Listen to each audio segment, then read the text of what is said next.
Hi friends, welcome to my channel. Manisha గుడికి వచ్చాక మిత్రాన్ని బెదిరిస్తూ ఉంటుంది. నేను బ్రతకాలి అంటే నా మెడలో తాళ్ళుండాలి మిత్ర, లేదంటే ఉరితాడుండాలి. నేను బ్రతకాలో చావాలో నీ చేతిలో ఉంది మిత్ర.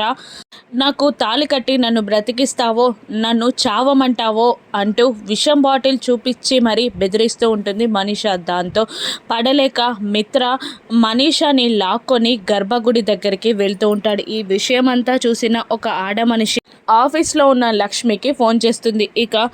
ఇక్కడ అన్యాయం జరిగిపోతుంది మేడం అని ఆ అమ్మ అంటుండగా ఏమైంది అని లక్ష్మి అడుగుతూ ఉంటుంది. అక్కడ గుళ్ళో జరిగిన విషయం మొత్తం లక్ష్మికి చెప్పేగానే లక్ష్మి షాక్ అయి నిలబడుతుంది. గర్భగుడికి దగ్గరికి తీసుకెళ్ళిన మిత్ర మనీషా మెడలో తాళి కట్టబోతూ ఉంటాడు. మనీషా నవ్వుతూ మిత్ర వైపు చూస్తూ ఉంటుంది. విషయం తెలుసుకున్న లక్ష్మి షాక్ అవుతుంది. లక్ష్మి మిత్ర పెళ్ళిని ఏ విధంగా ఆపగలదో రాను ఎపిసోడ్స్లో చూద్దాం. Thank you for watching.